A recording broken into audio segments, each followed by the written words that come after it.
Juan. Oh, Juan. Sorry. Juan, oke. Apa kabar semuanya? Sehat? Alhamdulillah. Baik, Pak. Alhamdulillah ya. Semoga di jam-jam rawan ini teman-teman tetap waras. Pikirannya tetap waras, tidak oleng, kemudian matanya tetap walaupun sama-sama sayup-sayup ya. Ini adalah jam rawan di mana teman-teman ngantuk sebenarnya. Semuanya puasa atau ada yang tidak menjalankan puasa? Insya Allah. Semoga nanti bisa sampai goal ya di maghrib hari ini ya. Perdana pada hari ini kita puasa terus belajar lagi. Semoga teman-teman tetap semangat, tidak kendor semangatnya, girohnya selalu ada untuk menjadi lebih baik dari hari ini, biar nanti bisa memuluskan langkah teman-teman menuju PDP. Amin. Itu saya. Bisa jadi pilih ambil walaupun mulai rabin, mulai dari alamin, juga kita panjatkan hari Allah Subhanahu Wa Taala karena berkahnya, nikmatnya kita masih berkumpul di sini walaupun kita berjauhan. Suaranya kurang jelas Kak, mohon maaf. Serius? Halo, sudah? Mendingan sih Kak. Kayaknya headsetnya nggak masuk ya Kak ini ya.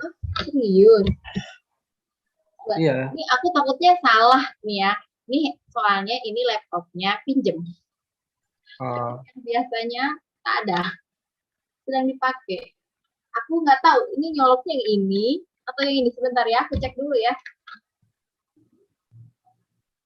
Sepertinya ini. Coba, kalau yang ini suaraku sampai nggak?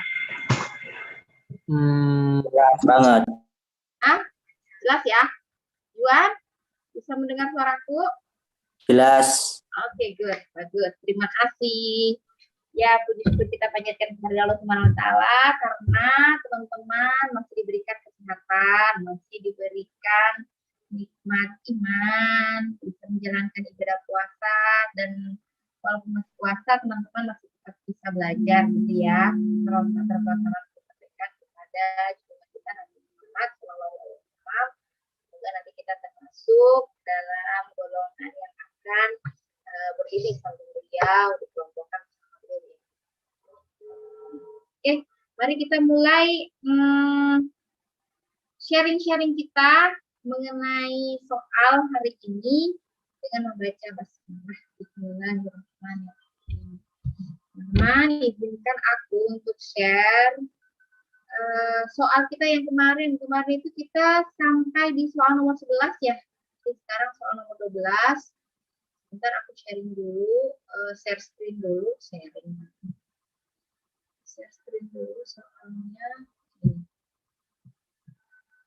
Oke, apakah sudah terlihat di layar teman-teman?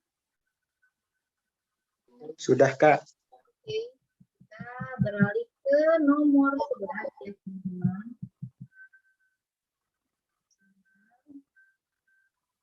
Mohon maaf kalau nanti suaraku mungkin tidak begitu terdengar karena di sini sedang hujan teman-teman. Jadi hujan dan duduk saut-sautan. Semoga tidak mengurangi sinyal yang ada ya.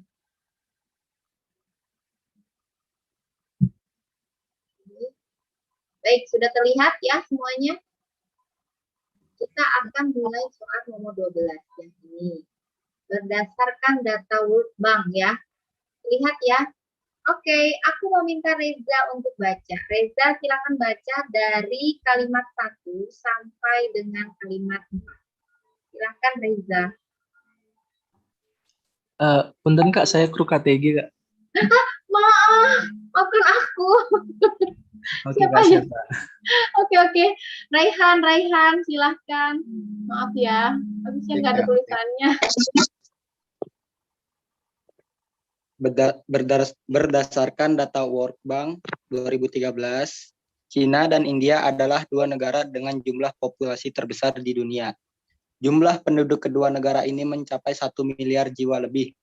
Disusul kemudian adalah Amerika Serikat dan Indonesia yang mencapai 300 juta jiwa. Sedangkan Jepang menduduki peringkat ke-12 dengan total penduduk adalah 127.817.277 jiwa. Wih, keren Raihan. Oke, terima kasih Raihan. Kalin, sambung nomor 5 sampai nomor 6. Sebagai negara dengan jumlah penduduk besar, kelima negara tersebut memerlukan pasokan pangan yang besar pula. Data berikut merupakan perbandingan tingkat konsumsi dan produksi beberapa tanaman pangan dari kelima negara tersebut. Oke. Teman-teman, sebelumnya bisa kelihatan tidak ini tabelnya? Kelihatan, Kak? Kelihatan, Kak. Coba aku perbesar. Kalau begini bisa tidak? Bisa, Bisa. Kak. Oke, aku minta tolong Kak Fitri. Kak Fitri dibaca ya tabelnya ya. Bentar.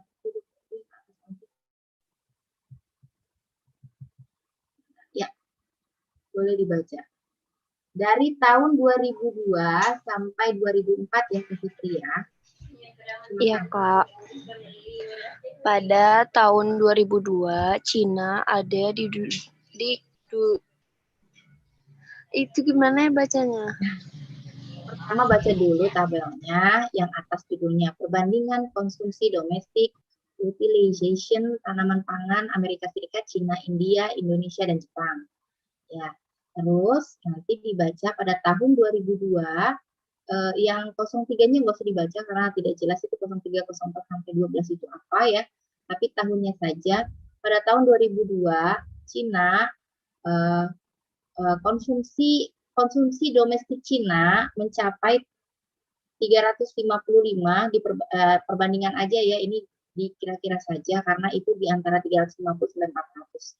Jadi dimainkan matematika logiknya. Itu ya. Coba pelan-pelan Ya, aja. Pelan-pelan aja Fitri. Ya. Pada tahun 2002, Cina berada di 350 domestic utilization. Konsumsi. India berada pada 150, Amerika Serikat berada 250, Indonesia berada pada 50, dan Jepang berada pada 0.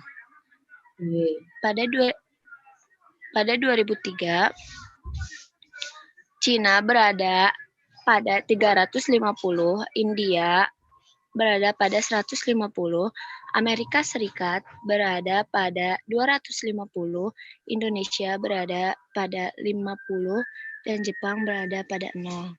Pada 2004, Cina berada pada 350, India berada pada 150, Amerika Serikat berada pada 250, Indonesia berada pada 50, dan Jepang berada pada 0. Makasih Kak Fitri sudah mencoba. Keren. Boleh. Nopra, boleh dibaca Nop. Dari 2005 sampai 2007. Awali dengan tingkat konsumsi Cina mencapai, seperti itu ya. Sok, enggak. Gimana, Kak? Nopra, nanti bacanya, misalnya gini, pada tahun 2005 tingkat konsumsi Cina ada di berapa itu? Oke. Ya, coba baca ya, 2005 sampai 2007. Silakan. Sampai 2007, Kak. Iya, sampai 2007. Baik, pada tahun 2005, di negara Cina, tingkat konsumsi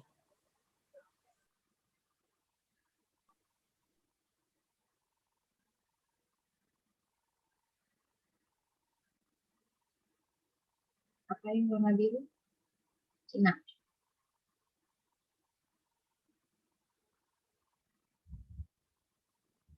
Nopra masih di Kok berhenti?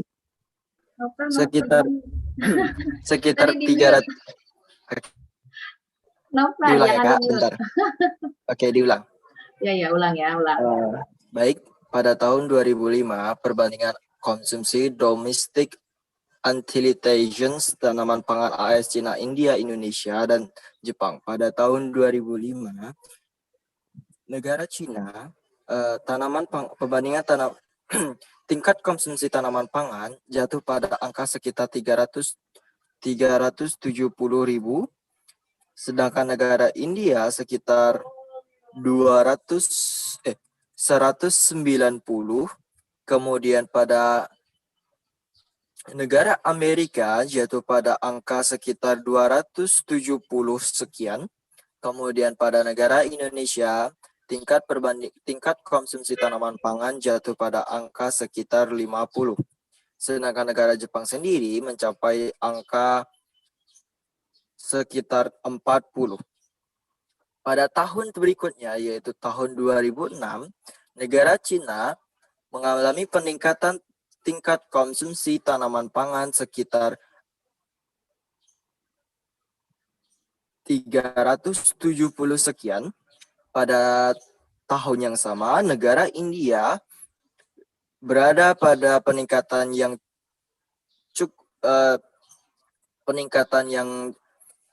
terjadi peningkatan pada skala kecil sekitar 195 sekian.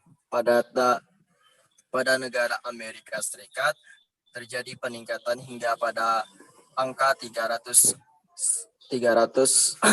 sekian. Pada negara Indonesia sendiri, tingkat konsumsi tanaman pangan pada kondisi yang sama yaitu sekitar 50. Kemudian pada negara Jepang jatuh pada angka yang sama pada tahun sebelumnya yaitu sekitar 40 sekian. Baik, pada tahun berikutnya yaitu tahun 2007 terjadi peningkatan secara signifikan pada negara Cina yang jatuh pada tingkat konsumsi 410. Kemudian pada tahun yang sama di negara India jatuh pada angka 200. Kemudian pada tahun yang sama pula negara Amerika mengalami peningkatan pada skala kecil sekitar 3.020 sekian. Pada negara Indonesia sendiri pada tahun 2008 masih pada indeks yang sama yaitu 50. Kemudian pada tahun yang sama negara Jepang tidak mengalami peningkatan sama sekali atau dalam kondisi konstan. Keren. Kamu kayaknya berbakat ya jadi pembaca saham. Bisa Masya bekerja. Allah. Boleh, keren. Kasih Juga bisa kakak, jadi walaupun ini banyak pembawa berita ya. Informasi seputar ekonomi atau dunia persahaman bisa baca indeks seperti itu ya. Keren. Suaranya juga bagus. Lanjut. Juan baca dari tahun 2009 sampai 2011. 2010 deh. Juan. Buat sini. Ini Juan.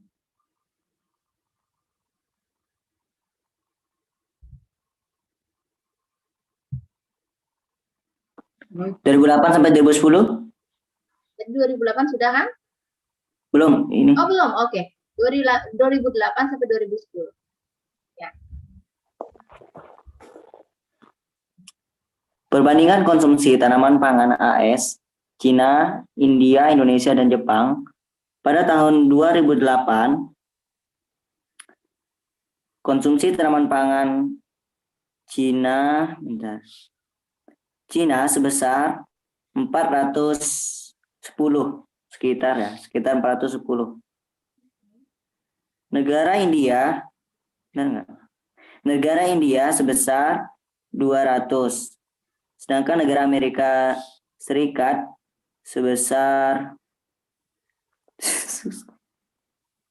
310. Selanjutnya negara Indonesia sebesar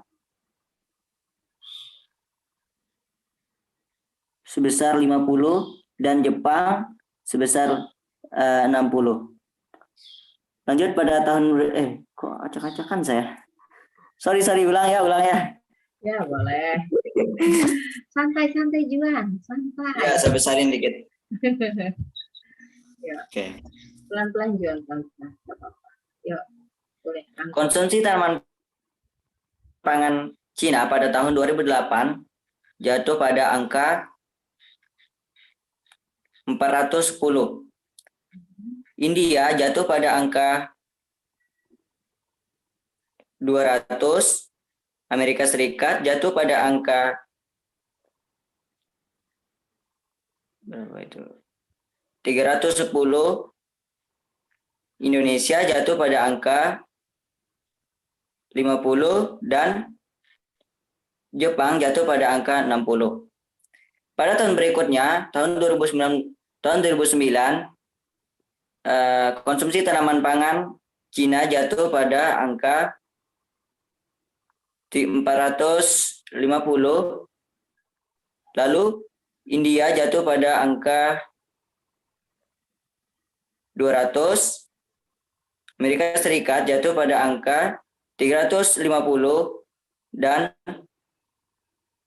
Indonesia jatuh pada angka 60 dan yang terakhir Jepang jatuh pada angka 60. Jatuh pada angka 30, sorry. Pada tahun 2010, konsumsi tanaman pangan Cina jatuh pada angka 480, India jatuh pada angka 200, Amerika Serikat jatuh pada angka 360.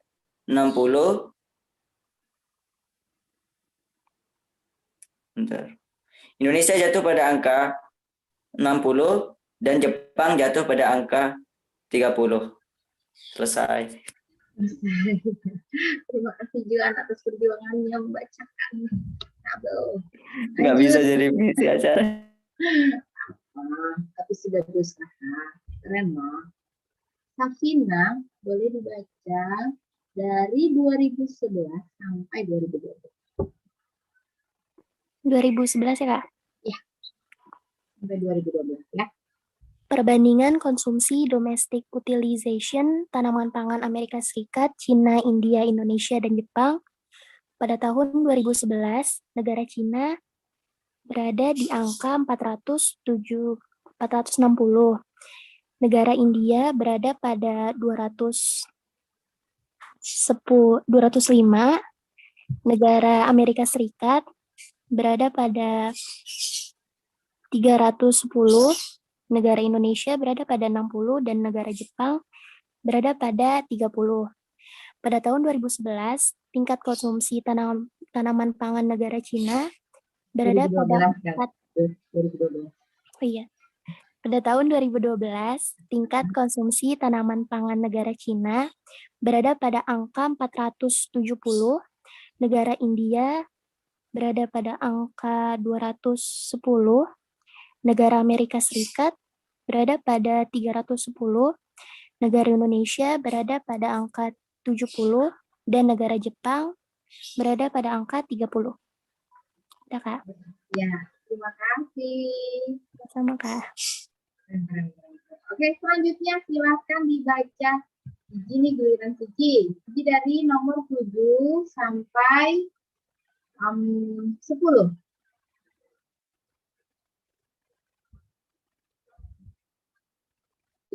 Halo Suci.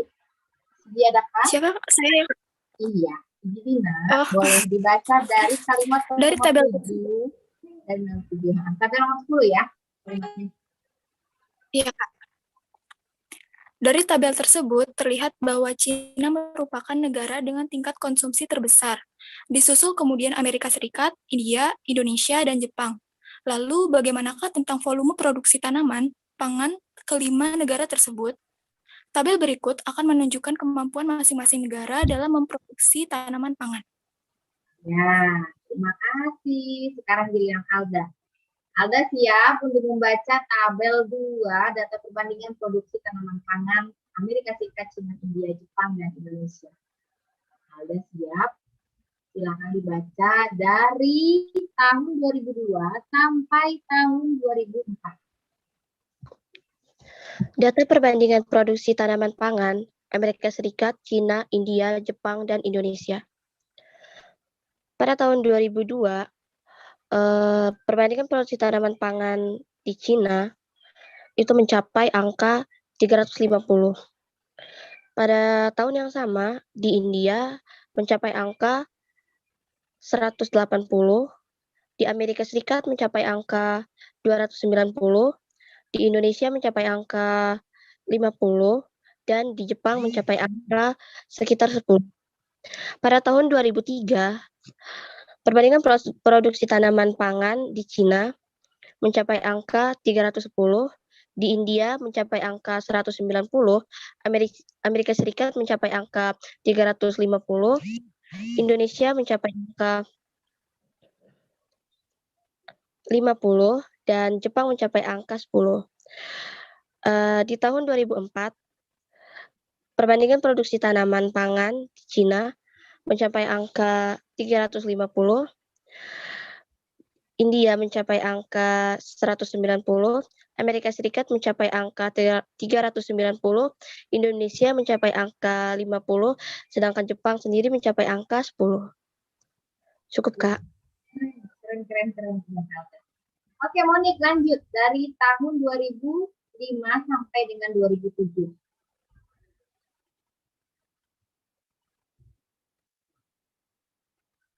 Monik, adakah? Halo, Monik. Kita beralih ke Zulfa. Iya, halo Kak. Oh, ada. Oke.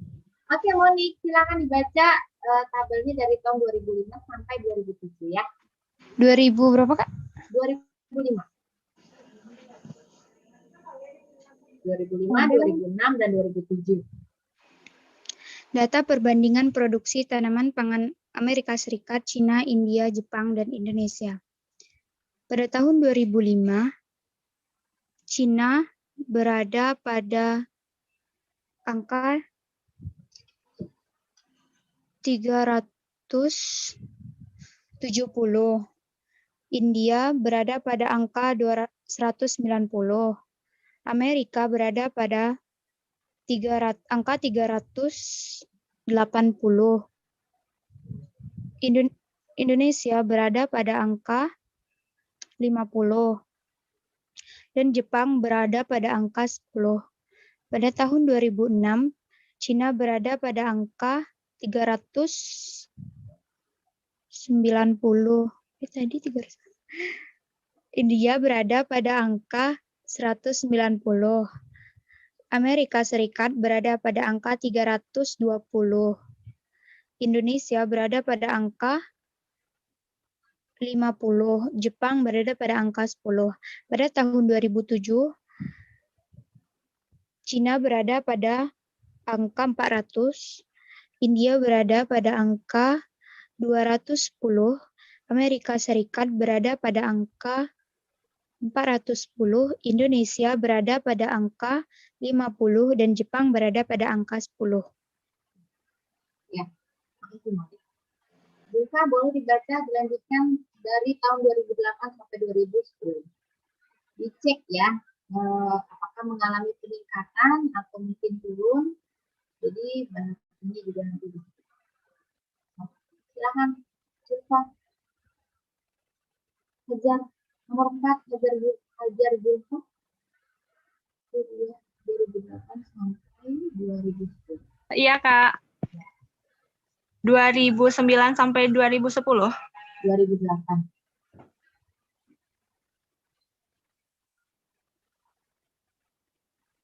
Ya, silakan dari tahun 2008.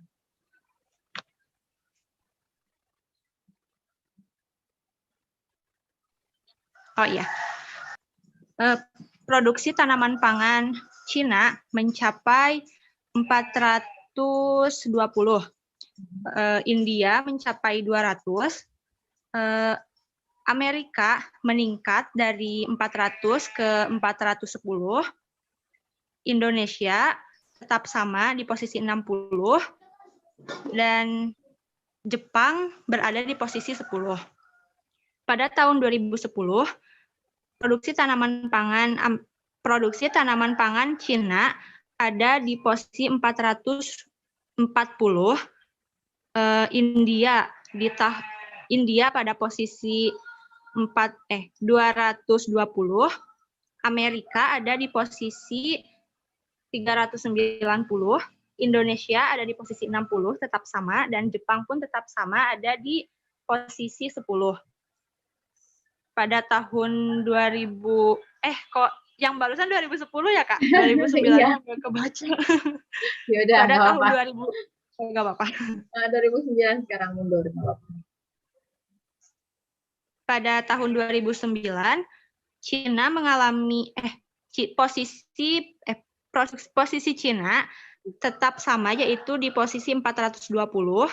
India mengalami penurunan, yaitu asalnya 210 menjadi 200. Amerika mengalami peningkatan dari 400 ke 420. Indonesia tetap sama, yaitu di posisi 60, dan Jepang tetap sama di posisi 10. Thank you. Keren.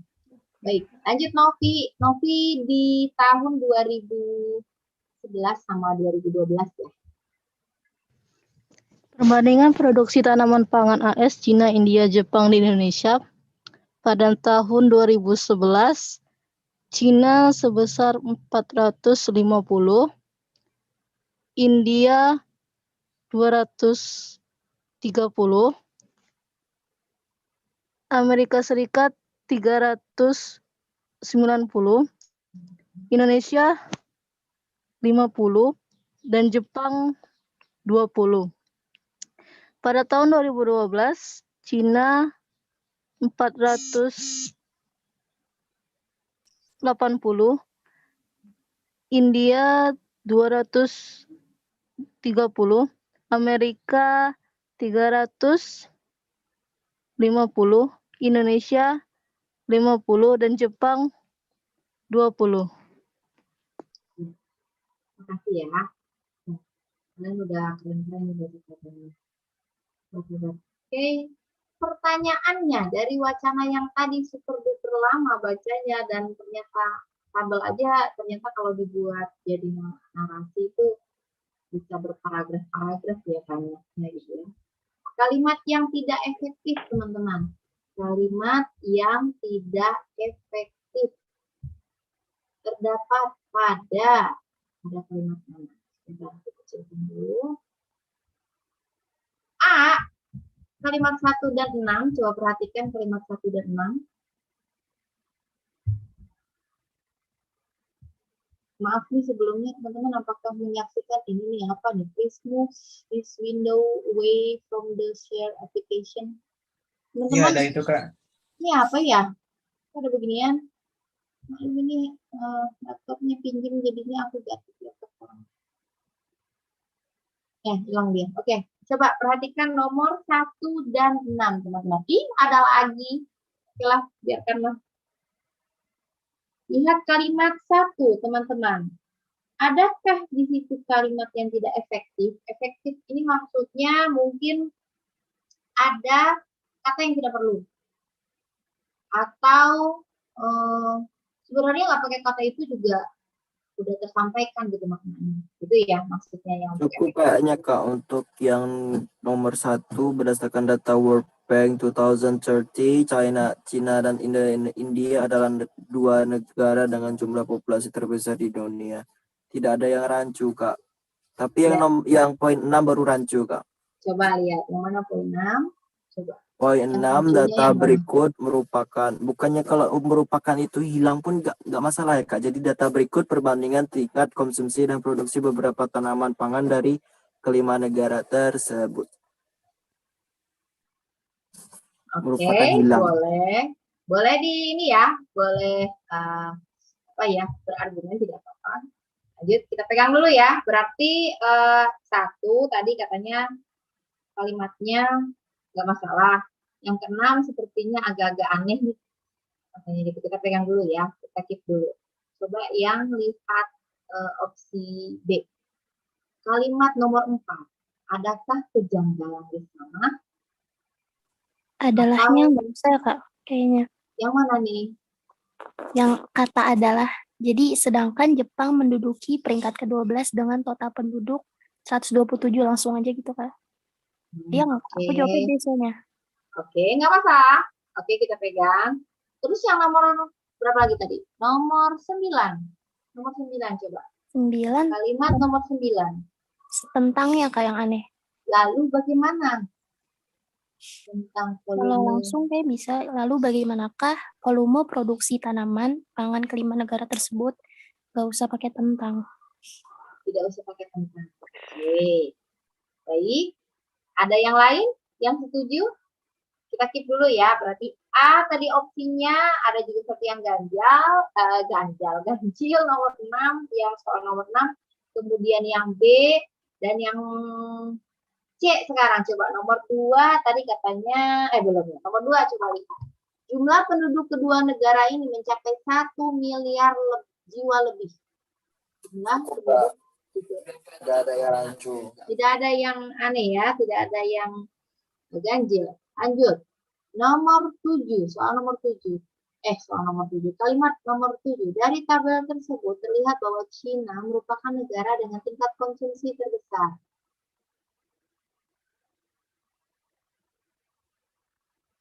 Tidak ada yang aneh ya. Oke. D, coba lihat nomor 5. Sebagai negara dengan tujuan penduduk besar,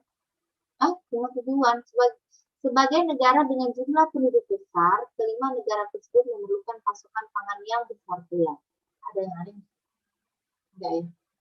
Enggak. Tidak, lanjut. Nomor 10. Tabel berikut akan menunjukkan kemampuan masing-masing negara dalam memproduksi tanaman pangan. Oke, tidak masalah. Yang A sekarang. Coba lihat nomor 3 teman-teman. Lihat nomor 3.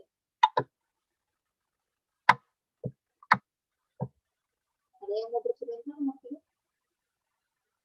Ada nggak yang aneh? Lihat. Halo. Tidak ada.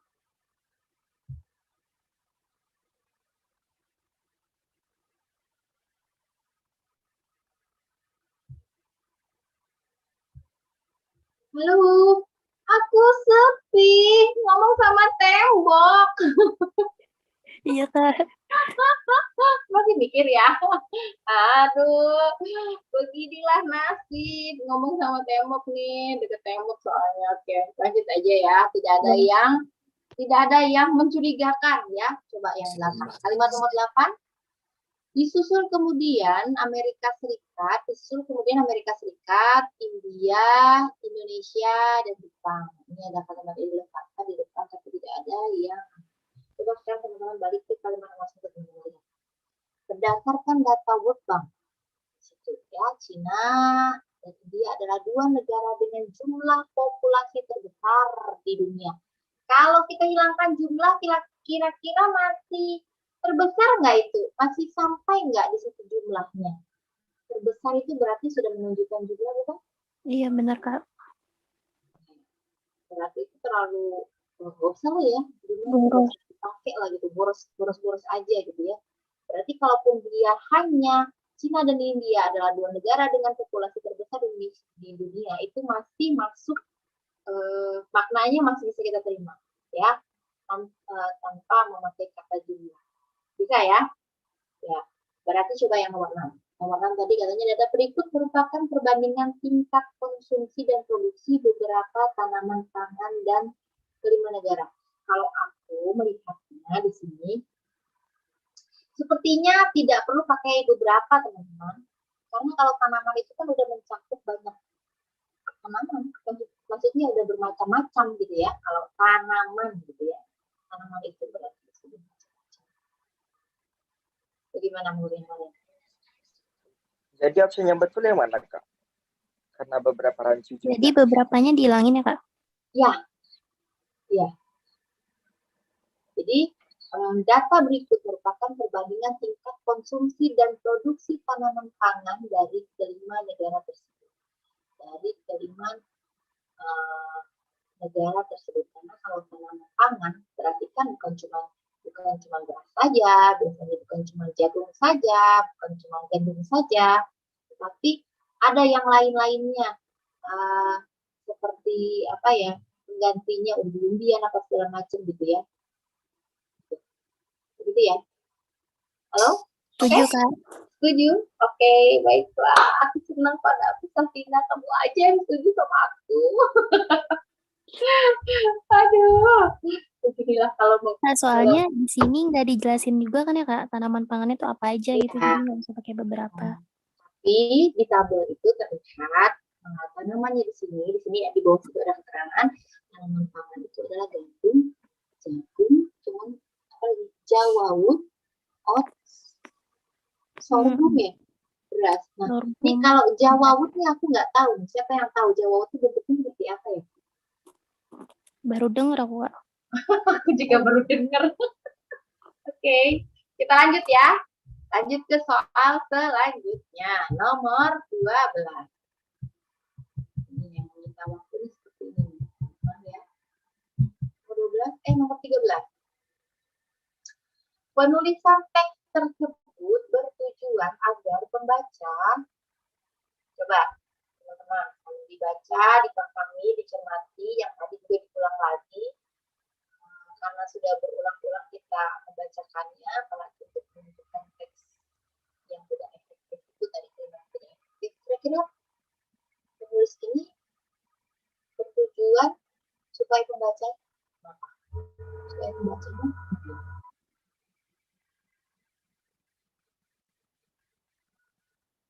Kak, suaranya mendem, Kak. Serius? Iya. Halo? Halo? Halo? Oke, terdengar suaraku? Terdengar tapi kayak lagi gimana ya? Kayak kurang jelas gitu. Kayak kemarin kan jelas ya. Iya, soalnya di sini lagi hujan. Ngambang-ngambang gimana gitu, Kak. Soalnya lagi hujan gitu, teman-teman. Coba deketin mikrofonnya, Kak. Lebih dekat lagi. Ke sini. Oke. Lebih baik. Lebih baik. Oke, sepertinya mikrofonnya harus bermusuhan dengan aku, jadi dia mau jauh-jauh. Oke, suaranya terdengar jelas? Ya. Lanjut ya, nomor 13 teman-teman. Penulis teks tersebut bertujuan agar pembaca A, B, C, D, E. Ayo, siapa yang cepat?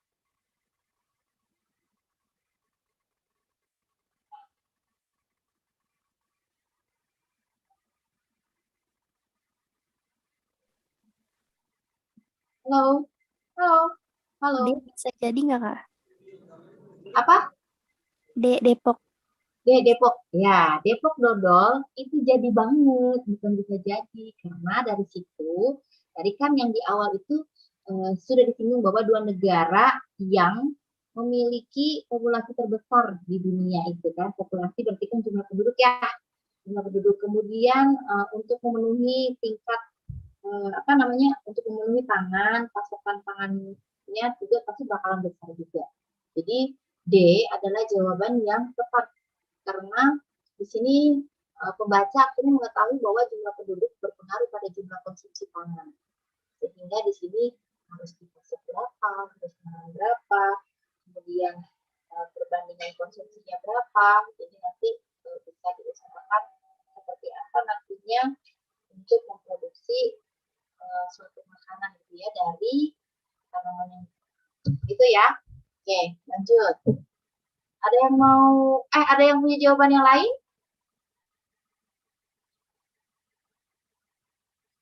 Tidak, Kak? Oke. Lanjut. Oke, lanjut. Yang nomor 13 berarti opsinya adalah Ya, apa? Tidak terdengar aku. Depok. Apa, Nopra? opsinya tadi isinya apa, Kak? Nomor 13. Nomor 13 itu D, Pak. Oke. Oke, lanjut ya, Kak ya. Sebentar ada yang dapat sebentar. Masuk aja, emang dikunci. Ini dikunci. Oke, lanjut nomor 14. Aku minta tolong baca Sadel. Del, baca Del. Oke. Taruh agak ketutupan ini sama yang orang-orangnya. Ya itu dia makanya. Aduh, gimana cara mengubah langkahnya ya? Baca. Oke. Iya, ada lagi. Aduh, boleh minta tolong nggak? Sebentar ya. Iya, yang awal-awalnya sudahlah. Kenapa ini bisa begini? Ada kuning-kuning gini bisa hilangin nggak? Terus ini posisinya pindahin ke sini bisa nggak? Nggak ngerti. Ini gimana pindahinnya? Ini pindahinnya ke sini. Ya, mau banget loh. Ini klik. Ya. Yang ininya, ini. Sebentar ya, teman-teman ya. Ini dulu. Ini pindahin ke sini. Diterak dulu. Sambil baca boleh, Fadel? Oke, Kak. 1. Ponsel pintar iPhone bikinan Apple biasanya selalu menjadi langganan posisi puncak dalam survei-survei kepuasan konsumen. 2. Namun, belakangan ini agaknya tren tersebut sudah mulai berubah. 3.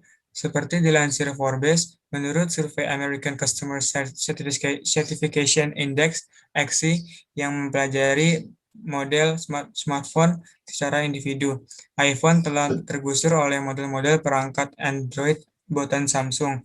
5. Posisi pertama dan kedua dalam ranking ACSI kini diduduki oleh Galaxy S3 dan Galaxy Note 2 yang mengumpulkan skor 84 pada skala 100. Sementara itu, iPhone 5, iPhone 4S, iPhone 4 menduduki ranking ketiga, keempat, dan kelima dengan skor 82, 82, dan 81. Oke, lanjut Fitria. Fitria baca tabelnya semuanya.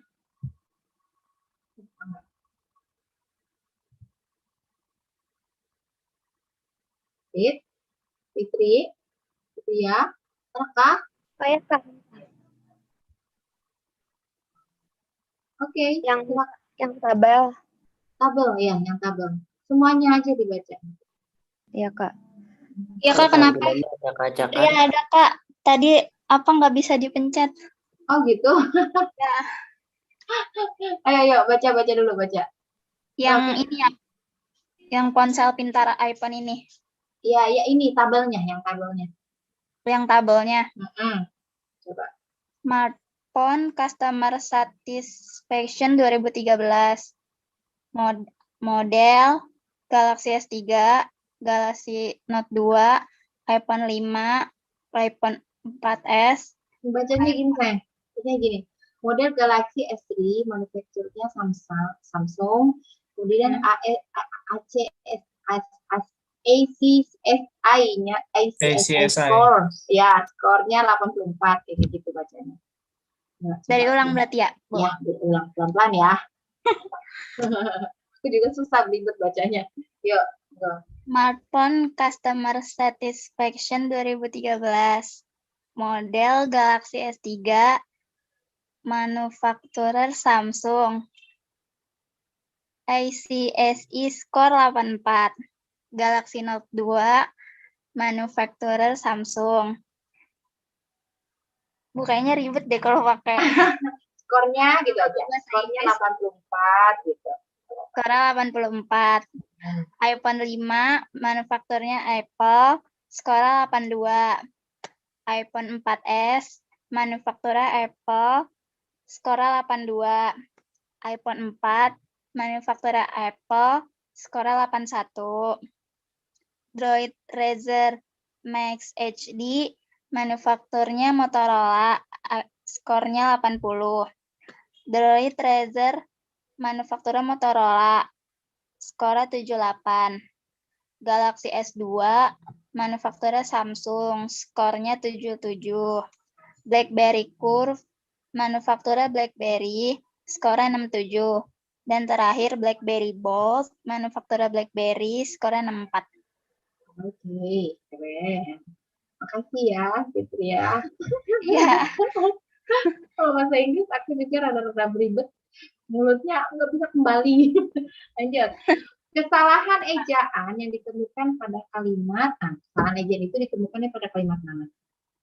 Yang pertama, yang A itu 1 dan 2. Coba lihat, ada nggak 1 dan 2? Ada 1 dan 2. Di kata bikinan sama agaknya. Agaknya. Ya, ya udah deh, itu doang jawabannya. Yang lain mah kayaknya enggak.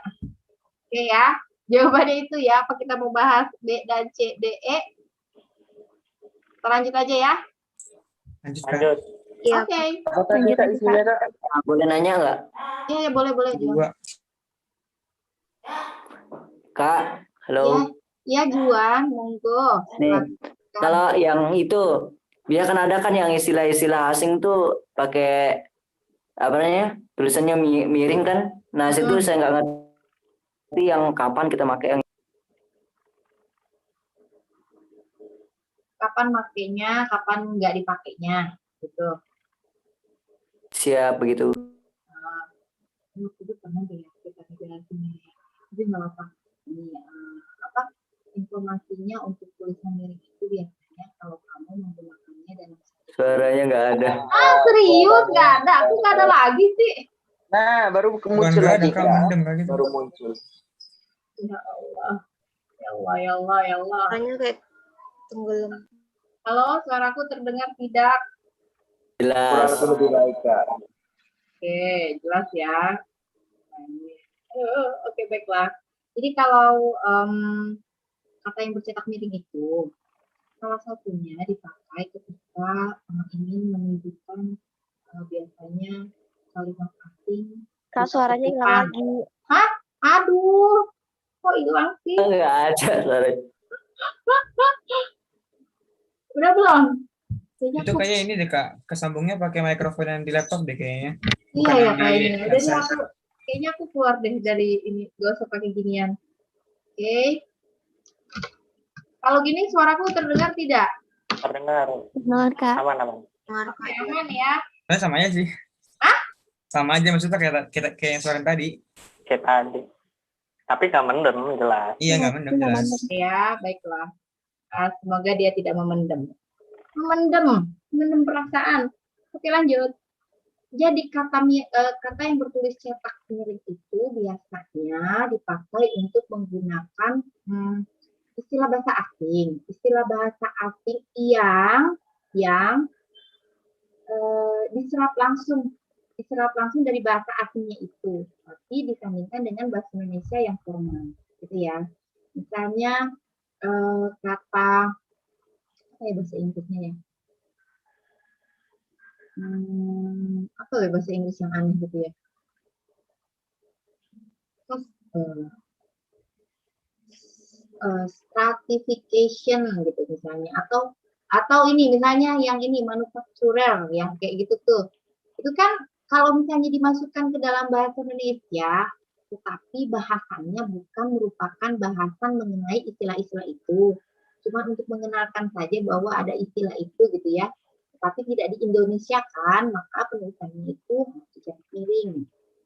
Tuh. Kemudian kalau dia juga menggunakan, tapi kalau misalnya dia bahasa asingnya itu sudah di Indonesia kan, sudah diadaptasi ke dalam bahasa Indonesia, manufaktur misalnya gitu tulisannya manufaktur biasa, berarti dia tidak miring tulisannya. Jadi karena memang dia bahasanya itu diambil plek-plek gitu ya istilahnya ya, bulat-bulat diambil dari bahasa asing, makanya dia miring tulisannya. Begitu juga dengan penggunaan bahasa Indonesia yang tidak formal seperti panggilan kayak lu, gue, misalnya. Terus juga itu biasanya kalau dalam penulisan itu miring tulisannya. Gitu ya. Oke. Juan, terima kasih. Kita lanjut nih. Nah, mau nanya deh. Itu kan yang di teks ini American Customer Satisfaction Index itu kenapa nggak miring? Karena dia membicarakan mengenai ini, hal ini, istilah ini, bukan hal lain.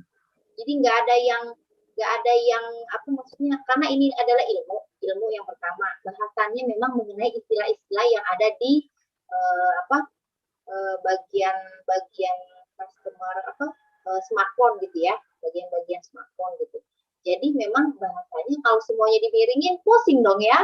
Tapi kalau untuk bahasa yang dimiringin itu hanya 1-2 istilah saja dalam satu wacana. Tapi kalau ini banyak wacananya dan memang membahas mengenai istilah yang ini gitu ya, mengenai istilah yang sama gitu, terus mengenai bahasannya yang sama juga. Ini kan handphone walaupun judulnya macam-macam, manufakturnya dari Samsung, Apple, tapi kan dia membicarakan mengenai modelnya ya, terus apalagi ya, skor dari apa ya, indeks of customer-nya gitu, dari survei itu membahas hal yang sama, jadi dia tidak dimiring. Jadi kalau misalkan pakai yang miring itu kalau misalkan bahasa Inggrisnya tuh kayak sedikit-sedikit aja gitu. Ya. Kalau misalkan banyak gitu nggak usah. Nggak usah, karena memang ini pertama memang temanya tentang itu ya, tentang istilah yang kebanyakan istilah yang dipakai itu. Kalau kita menggunakan wacana atau menulis sesuatu kan, tapi sebenarnya kita nggak banyak membahas masalah itu, hanya sebagai pelengkap saja atau hanya sebagai apa ya, komplit membuat dia jadi lengkap gitu ya, hanya sebagai keterangan atau apa, itu dikasih miring gitu. Itu ya. Oke, makasih Kak. Oke, sama-sama. Lanjut nih kita nih.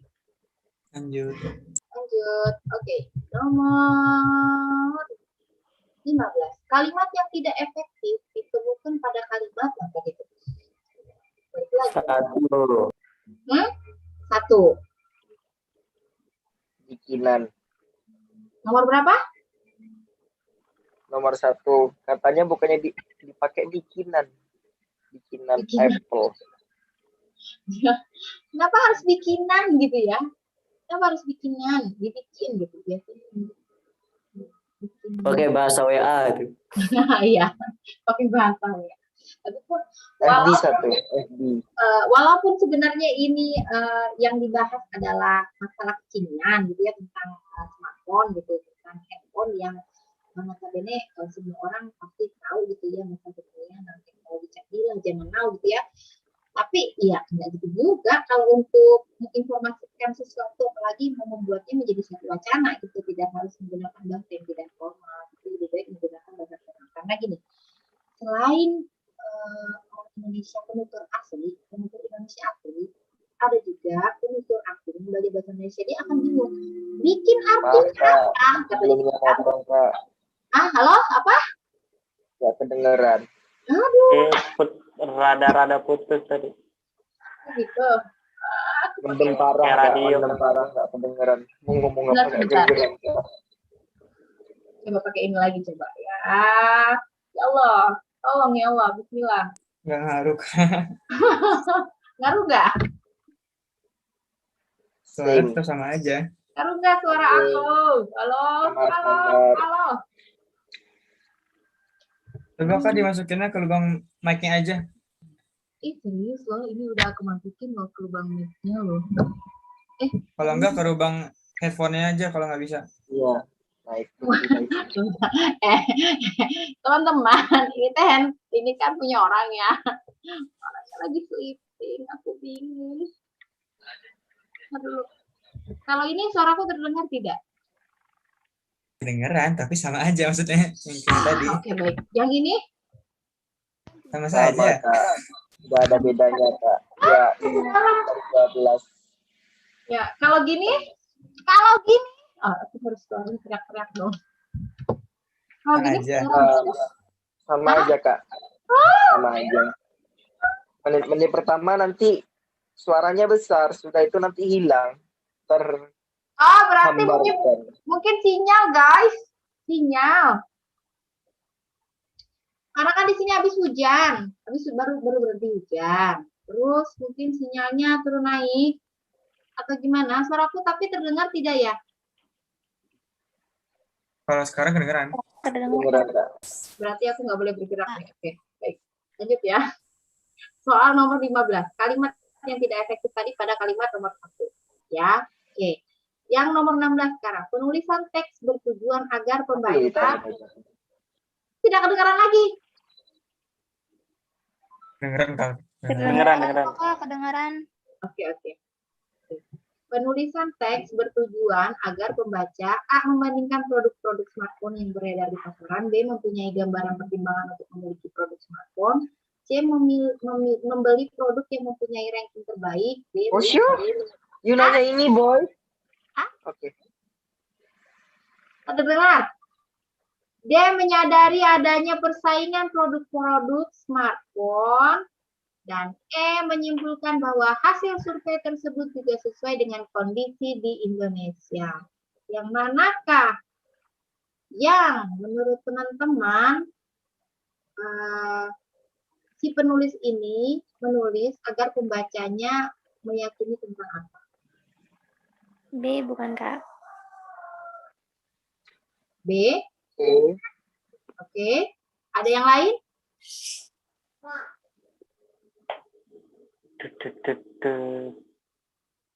Nop.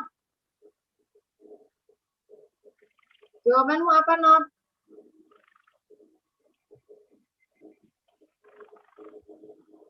Juan, jawabanmu apa, Juan? Coba di scroll lagi deh. Mungkin harus lihat itunya dulu, apa teksnya lagi. Oke, baik, kita lihat.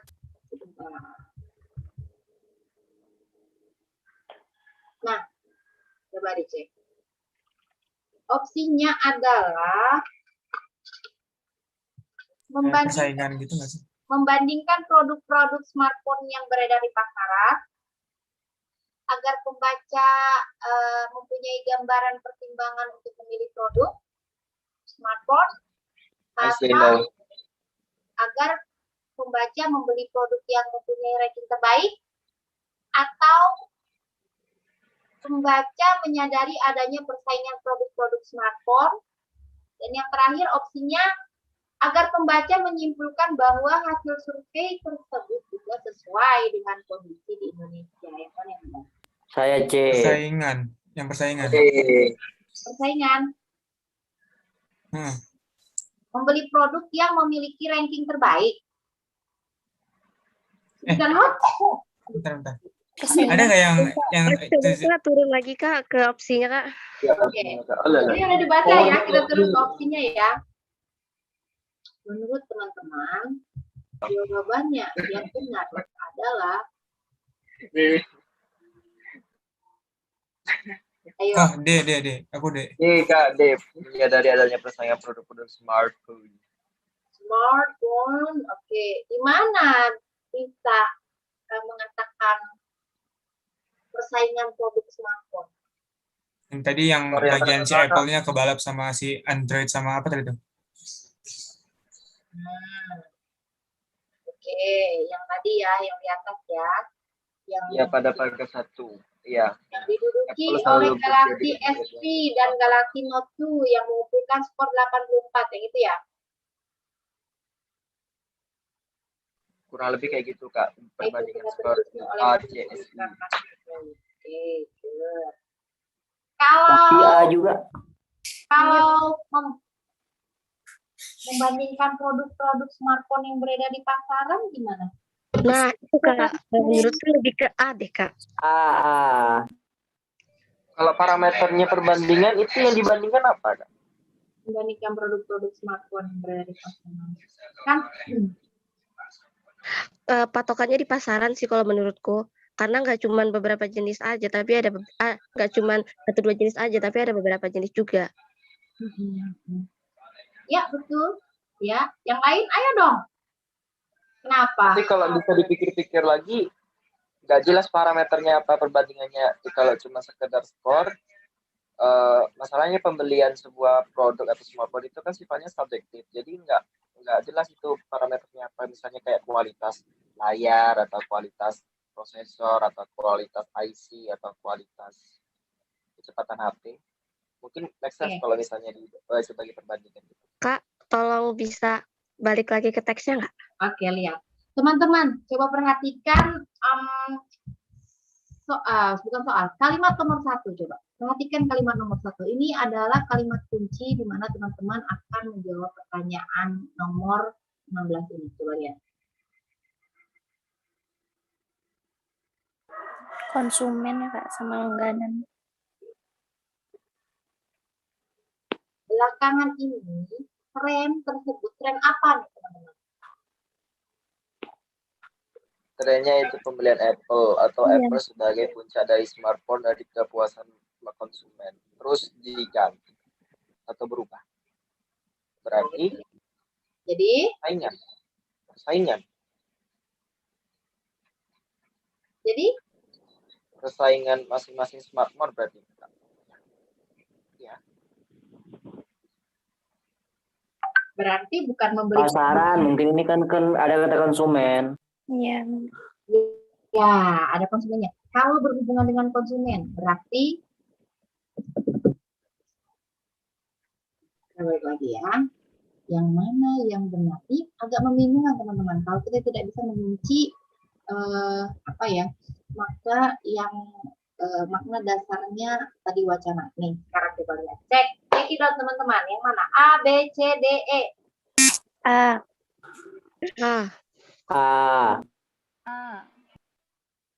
Juan apa Juan?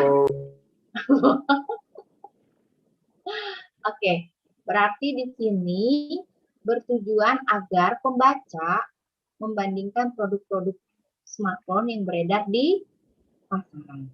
Karena biasanya dulunya gitu ya, biasanya yang laris manis di pasaran itu adalah model-model smartphone yang seperti ponsel pintar itu seperti iPhone yang bikinannya Apple gitu ya. Tapi lama-lama akhirnya kemudian berpindah gitu ya ke model-model yang lain gitu ya. Ini adalah produk-produk yang beredar di pasaran, berarti di pasaran itu bukan cuma hanya produk-produk ponsel pintar iPhone saja yang akhirnya menjadi target ataupun menjadi sasaran para konsumen ini. Mereka sudah mulai melirik ke ponsel-ponsel lain yang Android, yang lain-lain gitu ya. Bahwa di sini ada Galaxy S3, kemudian Galaxy Note 2 gitu ya, yang juga menjadi pengumpul skor tertinggi yang tadi di skor survei-nya Amerika di bagian customer yang mencari gitu ya, mencari ponsel-ponsel pintar itu. Oke, sampai sini. Begitu ya, jawaban kita nomor 16 ya. Oke, Kakak. Oke, teman-teman, kita akan beralih ke soal 3. Ini kan baru soal 2. Sementara kita udah pertemuan ketiga nih, dan kita akan pindah ke soal yang ketiga. Ini tadi soal kedua udah selesai, kita tutup buku di sini. Aku mau stop screen dulu biar teman-teman bisa aku sharing link. Sebentar ya. Oh, ada yang sudah sholat asar ya, teman-teman ya. Sebentar lagi kita masih ada waktu setengah jam lagi ya, teman-teman ya. Iya, Kak. Aku share screen dulu sebentar. Yang satu lagi. Sebentar ya.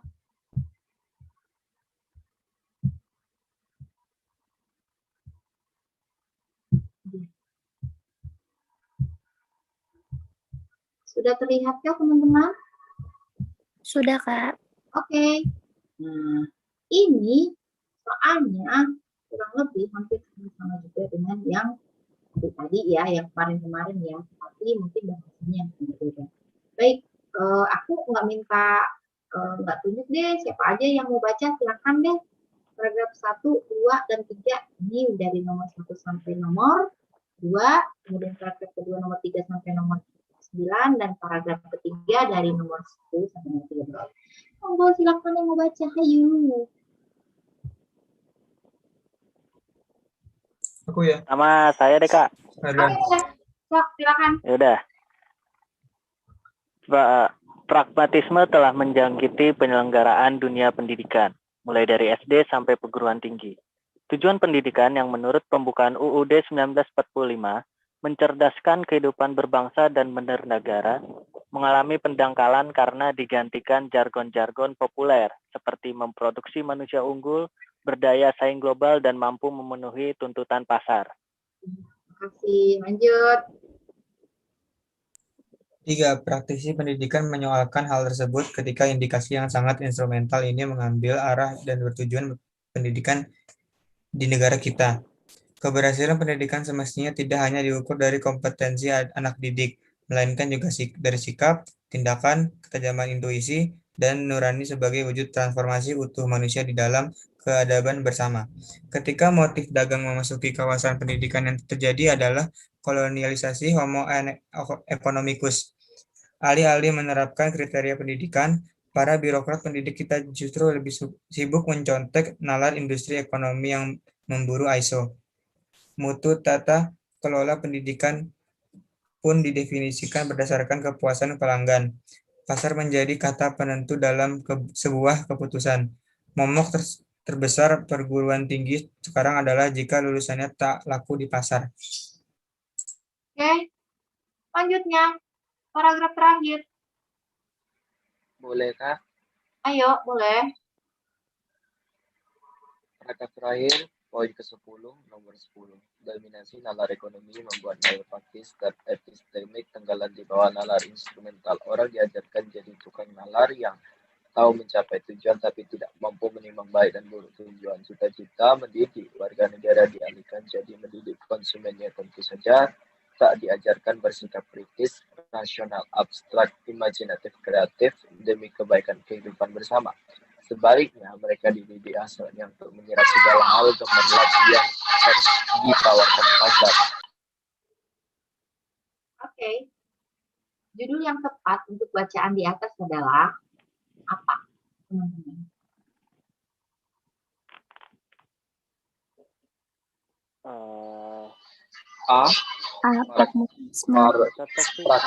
Pragmatisme pendidikan Indonesia.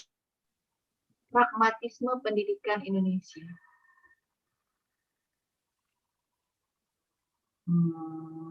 Oke. Kalau kita solusi pendidikan Indonesia tidak ya, karena belum ada solusinya. Belum, ini cuma masalahnya doang. Iya, betul.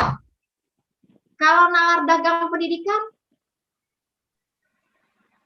Nalar dagang bagian dari ya. pragmatisme. Masalah dunia pendidikan itu terlalu luas ya. Di dunia cuma di Indonesia. Oke, berarti yang tepat dan juga memang menjadi judul yang efektif adalah pragmatisme pendidikan Indonesia. Selanjutnya nomor. Izin nanya Kak. Ya, tunggu. Untuk pertimbangan menentukan suatu judul wacana atau bacaan itu apa Kak sarannya? Kadang kan kalau misalnya dapat kata kuncinya di awal itu alhamdulillah berarti bisa ditentukan judulnya. Tapi kalau misalnya kata judulnya itu random dan nggak ditemukan di awal kalimat, jadi syarat untuk menentukan sebuah judul wacana itu gimana? Oke. Karena di situ biasanya kena di PPU sama PDN. Iya betul. Jadi teman-teman, kalau yang ini kebetulan sekali wacana yang teman-teman baca ini kebetulan sekali dia dibahas di awal-awal kalimat, di awal paragraf gitu ya. Makanya gampang sekali untuk menentukan judulnya. Tetapi bagaimana dengan wacana yang lain? Cara kita menentukan judul dari sebuah wacana itu atau sebuah bacaan itu adalah teman-teman rangkuman secara garis besar, kemudian teman-teman lihat, tarik ini mengenai apa. Nah, itu judulnya, judul besarnya. Jadi kalaupun memang tadi mengenai pragmatisme, karena memang ini mengenai pragmatisme. Maaf Kak, suaranya hilang. Aduh, hilang lagi. Halo, apakah aku terdengar? Terdengar, Kak. Jadi aku gini aja ya ngejelasinnya ya. Jadi gini teman-teman, untuk menentukan dan menentukan judul suatu wacana, otomatis teman-teman juga pertamanya harus membaca ya secara keseluruhan. Karena judul itu nantinya akan mengikat setiap paragraf satu dan lainnya. Dan paragraf-paragraf yang terikat ini walaupun dia membahas hal yang berbeda, tetapi masih masuk dalam lingkup judul. Nah, itu makanya yang menjadi kunci dari pembaca menentukan judul sebuah wacana itu. Jadi, kalaupun misalnya kita baca paragraf yang 2 saja, dengan judul itu pas gitu, masuk gitu. Baca paragraf 3 masuk gitu. Jadi, judul itu menggambarkan secara garis besar wacana ataupun isi teks yang kita baca. Itu cara menentukan.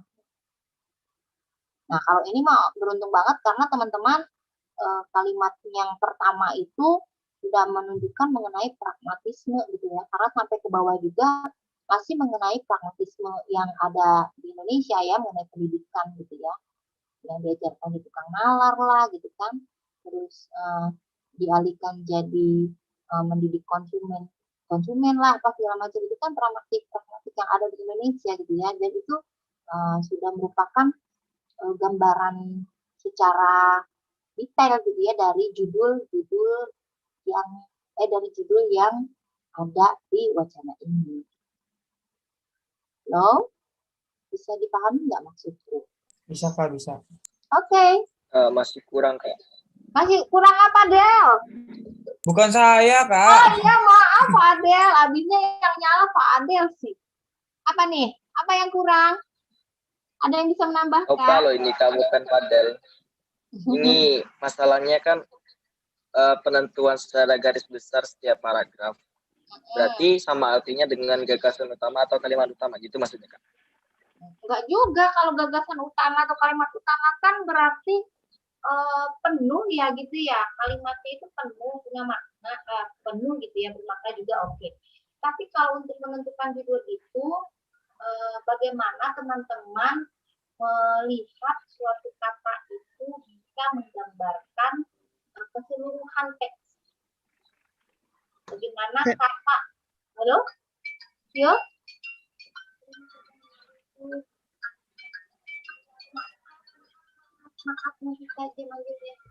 Oke. Jadi gini, kalau judul bisa nggak sih sebenarnya diambil dari ide pokok? Bisa juga. Tetapi ide pokok dari wacana itu yang yang dipendekkan gitu ya, yang dipadatkan gitu. Ya nggak kebayang lah kalau kamu buat judul seperti di judul koran-koran yang terbitan lampu merah gitu, yang nenek-nenek kejeduk, sakit atau pingsan misalnya gitu kan. Itu kan panjang sekali gitu ya judulnya gitu, tidak efektif gitu. Kalau untuk wacana ini bagaimana menentukan pilihan kata, kumpulan kata yang bisa menggambarkan seluruh isi wacana. Kalau misalnya kamu bingung-bingung, gitu kan aku bacanya gimana, aku cari aja dari kalimat utamanya gitu ya, dari kalimat pokoknya. Boleh, silahkan asal itu menggambarkan untuk paragraf yang lain. Itu. Oke, Kak. Kak, boleh nggak sih Kak, kita nentuin judul itu berdasarkan banyaknya kata yang ada yang sering keluar di teks itu, Kak? Bisa, boleh. Judul itu sebenarnya adalah wewenang penulis, teman-teman.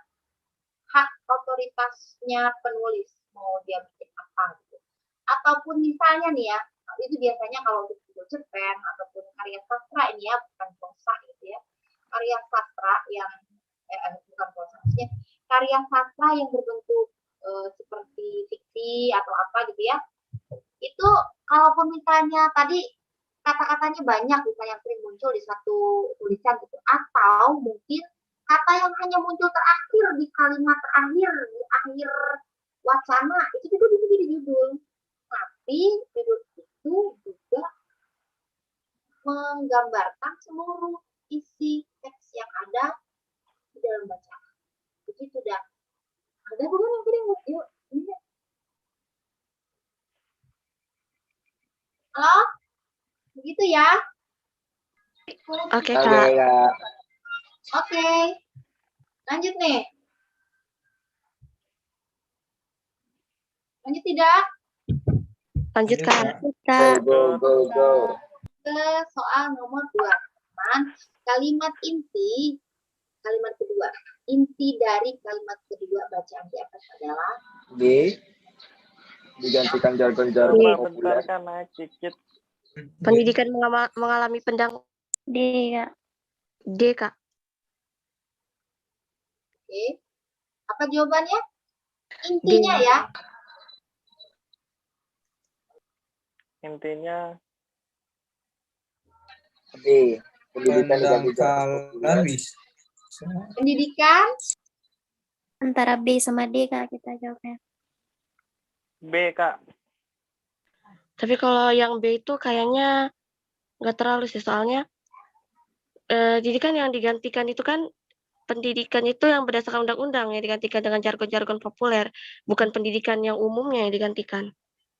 Iya, betul. Jadi Yang D, pendidikan mengalami pendangkalan. betul. Ya, itu jawabannya. Pendidikan mengalami pendangkalan, intinya itu.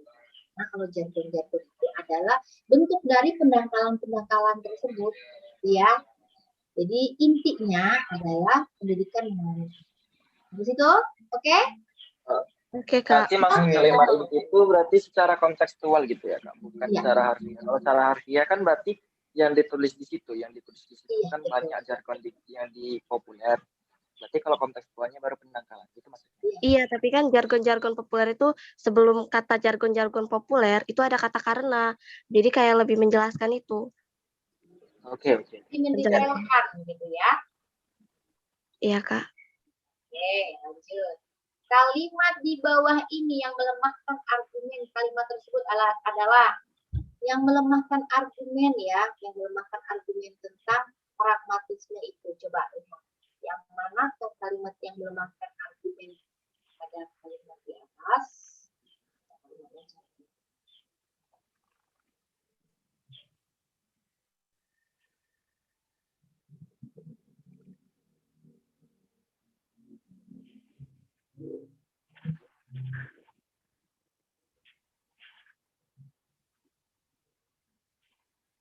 Kak, di sini soalnya kan argumen kalimat tersebut. Kalimat tersebut itu kalimat yang mana ya, Kak? Ini.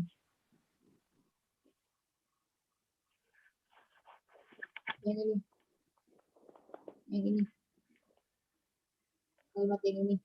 Yang nomor 1. Kalimat nomor 2 ya, Kak? Yang kedua. Maksudnya adalah argumen pada kalimat-kalimat yang ada di dalam teks itu ya. Yang paling tepat. Yang bisa melemahkan dari. Nah, kalau itu kan tadi pendapat-pendapat mengenai pendidikan pada saat ini kan. Kenapa dia ada pendangkalan. Terus kenapa lebih menggunakan seperti pencegahan terunggul lah gitu. Ada jargonnya seperti itu gitu ya. Nah, ini yang melemahkan argumen-argumen itu yang mana di sini?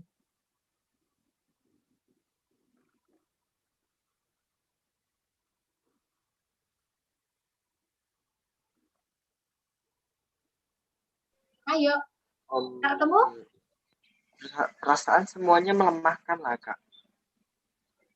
Tidak ada yang mendukung pun cuma satu itu. Ayo. Siapa yang sudah ketemu? Antara A sama B ya, Kak? Sama siapa? A sama apa? Sama B. A sama B. Enggak, A sama C. A sama B mendukung makanya. A Jadi sama nggak B melemahkan mendukung deh kayaknya. Yang D, Kak. Iya, Kak, D. Antara D sama Sama D. Coba Iya, perhatikan yang D, teman-teman. Oke. Pendidikan tidak mesti menghilangkan nalar ekonomi. Nalar ekonomi dalam dunia pendidikan tetap dibutuhkan. Karena pendidikan yang berkualitas tentunya hanya didukung oleh fasilitas yang berkualitas pula. Coba cermati. Kita masuk ke sini. Bisa melemahkan dan mematahkan nggak argumen-argumen yang di atas. Iya, Kak, kurang lebih cukup. Karena tadi kan argumen di wacana itu kurang lebih nalar ekonomi itu nggak baik. Sedangkan untuk yang D itu nalar ekonomi baik untuk penunjangan pendidikan yang berkualitas. Berarti D. Ya, dodol. Keren kalian. Hebat. Ya. Jadi yang A itu, teman-teman, ini agak mengacaukan sedikit ya. Pragmatisme pendidikan tidak boleh berkembang dengan bebas karena akan mematikan nilai pendidikan yang luhur. Sebenarnya kelihatannya sih benar gitu ya, kan, tetapi di sini tidak boleh berkembang, pragmatisme tidak boleh berkembang karena akan mematikan nilai pendidikan yang luhur. Jadi hanya sekedar nilai pendidikan yang luhur saja ya tidak boleh berkembang gitu ya kan ya. Padahal sebenarnya nilai-nilai pragmatisme itu seperti nilai-nilai yang ada di sini, nalar ekonomi itu sebenarnya diperlukan dalam dunia pendidikan, cuman porsinya mungkin tidak boleh banyak gitu ya, tidak boleh berlebihan gitu.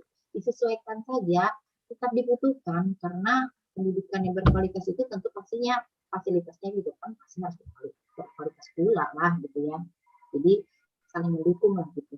Jadi jangan cuma menyalahkan mencetak ini, mencetak itu gitu. Tapi kalau fasilitasnya nggak ada ya gimana gitu ya. Kalau tidak mendukung ya susah juga gitu. Ataupun misalnya kalau mendukung tetapi nilai-nilai pendidikannya melemah gitu, terus nggak ada tujuan, nggak ada motif gitu, nggak ada target, ya susah juga ya kan? Gitu. Lanjut. Nomor 4. Yuk, pernyataan berikut yang tidak sesuai dengan isi paragraf tersebut adalah pernyataan yang tidak sesuai ya teman-teman ya. Kuncinya adalah tidak sesuai dengan isi paragraf. Tidak sesuai dengan isi paragraf berarti tidak tertulis di situ. Bisa scroll dikit lagi ke bawah Kak, yang disampaikan. Nanti aku bacakan tulisannya ya. Scroll ke bawah maksudnya Kak, bukan. Sorry, maafkan aku. Oh, segini cukup? Enough. Tes. Pernyataan yang tidak sesuai dengan isi paragraf. C, Kak. Apa? C, Kak. C. Cacing. C. Yang Cendol. Cendol, Kak. Oke, ya. Oke, jawaban yang betul adalah, jawaban yang tepat adalah mutu tata kelola pendidikan didefinisikan pada pendidikan. Ada di situ ya? Tidak ada. Adanya cuma sibuk memburu ISO, kemudian memotif dagang, terus ada jargon, dan ada momok. Nah, nomor 5, soalnya sudah pernah kita ketemu di pertemuan pertama. Masih ingat tidak jawabannya? Menakutkan. Hal yang menakutkan. Hal yang menakutkan. Ya, betul. Lanjut. Ini banyak sekali. Silakan dibaca. 3 orang deh yang baca satu paragraf sampai 3 paragraf. Monggo silakan.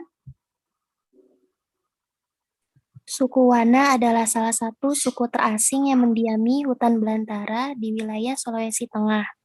Mereka disebut sebagai suku terasing karena wilayah mereka yang terisolasi dan ketidakberdayaan dari suku ini. Mereka membuat rumah dan tinggal di atas pohon. Suku ini pun enggan bertemu dengan orang luar. Mereka telah lama terisolasi dari peradaban modern.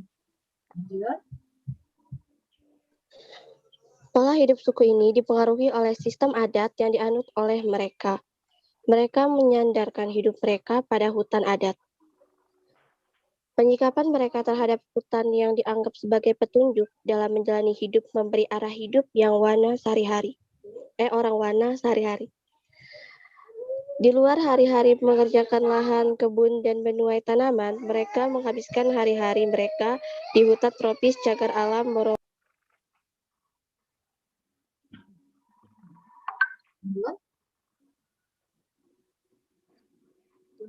Halo? Apakah suaraku aja yang tidak terdengar? Maaf, Ada, Kak. Tadi adikku nangis. Jadi bentar. Oh iya. Nggak apa-apa. Ayo diambil dulu adiknya, diambil dulu. Adiknya ikut baca aja. Ambil adiknya, gendong dulu, nggak apa-apa. Lanjut ya, Kak? Ya, lanjut. Sampai mana ya? Di luar hari... Di luar hari-hari mengerjakan lahan, kebun, dan menuai tanaman, mereka menghabiskan hari-hari mereka di hutan tropis cagar alam Morowali. Bagi suku Wana, hutan menyediakan apa-apa yang dibutuhkan oleh mereka untuk hidup. Lanjut. Kehidupan orang wana sangat bergantung pada kearifan lingkungan alam sekeliling mereka. Oleh karena itu, mereka sangat mempercayai adanya ruh spirit yang menjaga atau memelihara setiap jengkal tanah dan hutan. Setiap kerusakan lingkungan ataupun perubahan siklus alam yang tidak berjalan sebagaimana biasanya dipercayai sebagai tanda murkanya sang penjaga. Untuk mencegah kemurkaan itu, mereka persembahan atau sesajen kaponggo di setiap bukit atau bagian dari hutan. Misalnya, ketika mereka akan membuka ladang baru. Pembukaan ladang baru suku Wana dengan persembahan kaponggo tetap memperhatikan kelestarian alam, lingkungan sekitar. Perlengkap tas sirih, pinang, kapur, dan tembakau yang di mumah, yang tingginya sekitar 40 sampai 50 cm dari permukaan tanah. Oke, terima kasih. Teman-teman, kaponggo itu berarti model sesajen ya. Kayak ini dong, buat orang nyirih dong ya. Benar nggak sih? Siapa di sini yang orang Sumatera? Hadir, Kak. Biasanya yang nyirih itu bukan orang Sumatera doang ya, yang pakai pinang itu loh, yang sampai Merah itu ya? Itu orang Bengkulu kurang lebih, Kak. Jarang untuk yang orang Minang sini sih. Orang Bengkulu ya. Kayak pinang terus sirih gitu ya. Kapur apa? Kapur barus. Kapur barus, banyak nih kalau kapur barus. Kapur sirih. Kapur sirih itu ya. Nah, oke, baik, kita lanjut ya. Pernyataan berikut yang sesuai dengan isi teks tersebut adalah, teman-teman perhatikan, pernyataan yang sesuai dengan isi teks.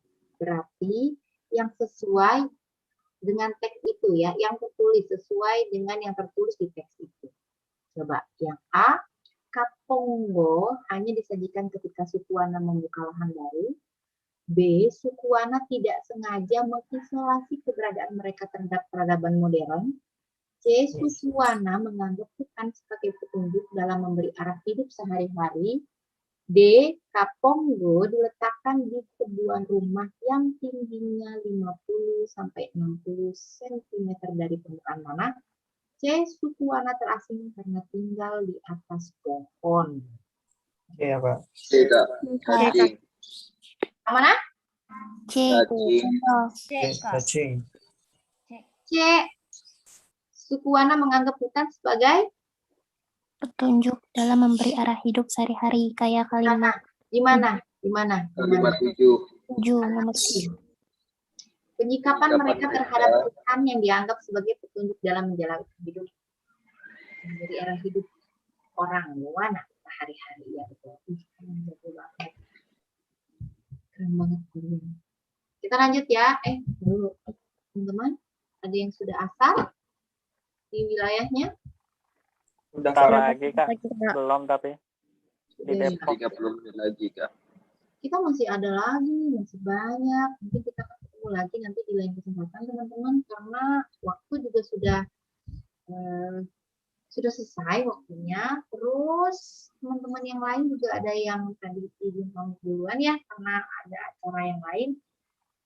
Ingatkan aku bahwa kita sampai di soal nomor 7 ya, teman-teman ya. Seru juga sih kayaknya membahas mengenai suku-suku begini. Nah dulu, teman-teman ada yang mau ditanya nggak sebelum kita tutup dulu? Aku sih oke. Sejauh ini cukup. Cukup, Kak. Ya. Oke, nggak ada yang ditanya benar nih. Yes. Tanya dong, Bos. Tangerang aman, Ros? Halo, apa? Tangerang aman. Depok. Kayaknya Tangerang tetangga aman.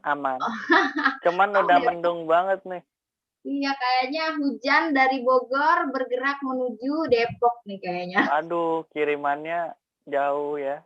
Oh, Fitria yang di Tangerang. Oke, Fitria. Hujan tidak Tangerang?